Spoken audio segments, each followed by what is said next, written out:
with the rise of social media, virtual assistants, work from home, I think too many people are too quick to invest out of state, out of their area, basically not locally. And the reason I think people do that is, it's tough to, you don't know what you don't know. And it's easier to ignore things that you would otherwise know in your own backyard. A certain neighborhood is not quite as good, or there's bad crime, or something's going on. That's really important information, but because you know so much, it might be a little bit harder to get a deal done. When people go out of state, I think oftentimes it's easier to not know those things and think, oh, this isn't a bad area, or, oh, this looks good, or whatever. I think it adds more risk and makes it easier to make mistakes that you wouldn't have otherwise made. I understand there is a time and a place for investing out of state. I invest out of state, so I am a little bit of a hypocrite. The reason I invest out of state, though, primarily is the high cost, the low yields, and the landlord tenant laws. And it's really that third one is the main one. So, I just think slightly too many people go out of state too quickly versus trying to do it in their backyard first.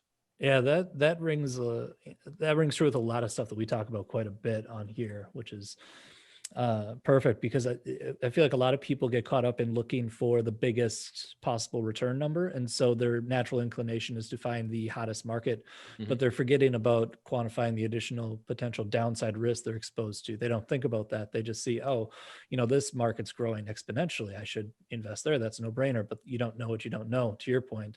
Like you would know if it was in your own backyard, maybe your market would yield like 12%. Over here, you can get 15, but that 12% is a lot safer than that theoretical potential 15 that they could get, out somewhere else where they don't know the people and can't really have any control. So it's a very good point.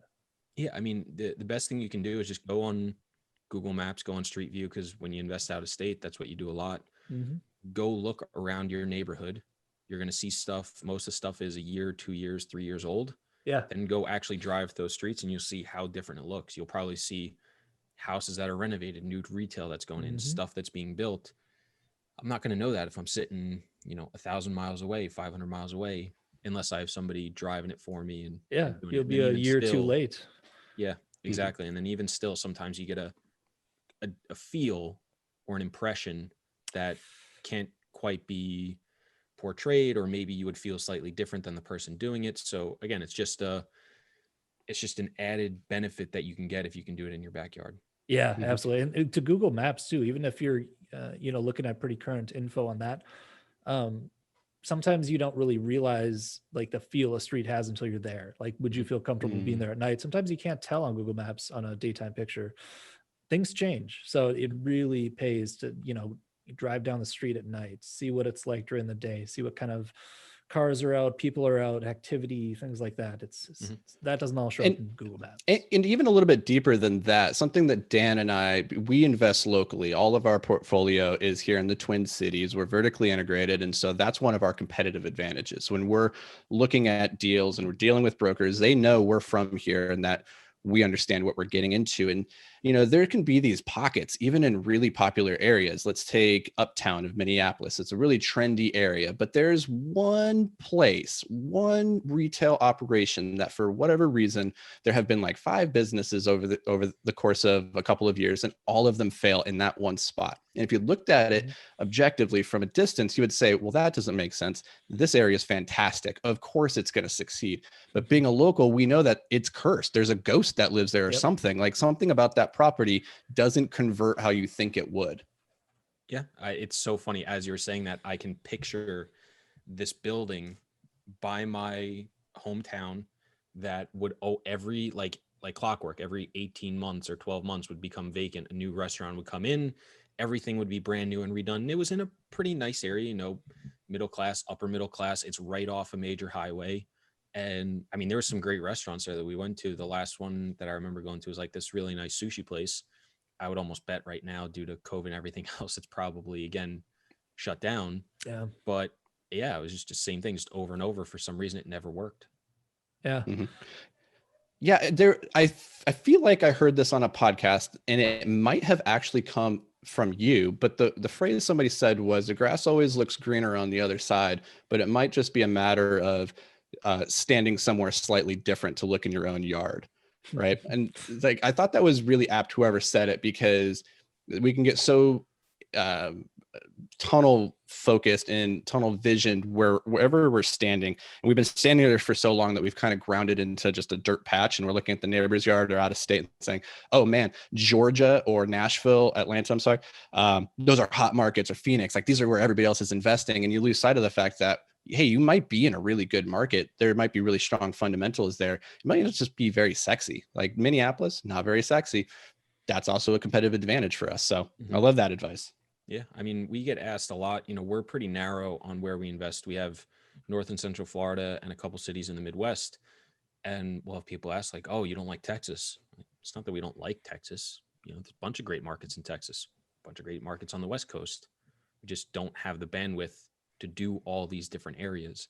I mean, there's tons of tremendously successful companies way bigger than us. I mean, that own tens of thousands of units, and they're in, 7 or 8 states. They're not in all 50 states. They don't invest in every market in the country. I mean, some of the biggest in the world invest in certain neighborhoods in Brooklyn and in Queens and in Manhattan. I mean, you want to talk about, these massive companies. I mean, New York City is a little bit different. The amount of real estate dollars that are there is just tremendous. So you can be even more narrow. But I mean, there's riches and niches for a reason. Yeah, usually Absolutely. like the more specific you get like that, you get really good at that thing and all the players in that space, and it becomes a very efficient business if you just really hone in on it. And it's not as exciting because you're essentially just kind of doing the same stuff over and over again, but it's once you get really good at that thing, we've always been of the mindset like, why switch? Why don't we just keep improving it and fine tuning it and just getting better and better at it? Yeah. I mean, the Always been, amount of times we get calls from brokers or people that we haven't spoken to in a while, and it's like, hey, found a deal in your area, thought of you guys. It's not always the best, because if you're not in constant contact, like good chance they've talked to somebody else first. But I mean, it literally just happened the other day. There's a deal we saw 2 years ago. It came back around. I don't think it's going to work, but be that as it may, it's still like, hey, it's, they do a lot of stuff in multiple markets in Florida. We're only in Jacksonville currently, but we are looking in other markets. But he said, hey, you got a deal in Jacksonville. Don't know if you've heard of it. Wanted to send it your way before we go to market with it. And, that's just the stuff that happens. If our criteria was all of Florida, we're not going to come up in his mind. yeah. It's a very good point, especially for those people who are looking to be more active in this stuff. It's how to like kind of maintain and nurture those relationships effectively and not like over network and just plaster yourself all over the places. So, yeah. And so Dan, you were gonna, I'm sorry, Chris, go ahead. Yeah. I was going to say, I think it's important because I think a lot of people, when they're starting out, struggle. Like, where do I focus? What do I do? How do I do this? Like, just pick one and go with it. And then you'll figure out over time, like you'll just naturally fall into what you're doing, and you're going to adjust over time. It's always a moving target. You're going to add markets, take them away, add assets, take them away, neighborhood, whatever it is. Like, it's always going to be a constant fluid state. You're never like super rigid, even though we've been in this, focus for the past 18, 24 months over a 20-year timeline. It's more fluid than that. So just, I think people put too much pressure on like figuring it out today, and this is what I've got to do, and this is what I've got to niche down on. Like, don't stress out. Pick one. Yeah, your portfolio will naturally develop if you're looking at the right things and tracking the right metrics. You'll naturally develop a portfolio that kind of emulates where the market is. And to that point, we just kind of shifted slightly throughout COVID and made a little pivot towards a slightly more stabilized asset, where previously we were going a little bit heavier value add. So now our portfolio is going to be balanced a little bit more with some more stabilized stuff, some stuff that we've put some money into and is in a gentrified neighborhood, some stuff that's already in a very gentrified neighborhood that's always been great. So you start to kind of develop that stuff over time. So it's not like, to your point, it's not like one market's better or worse. It's just what makes sense in the portfolio for your risk appetite and your time horizon, I think is really what it comes down to.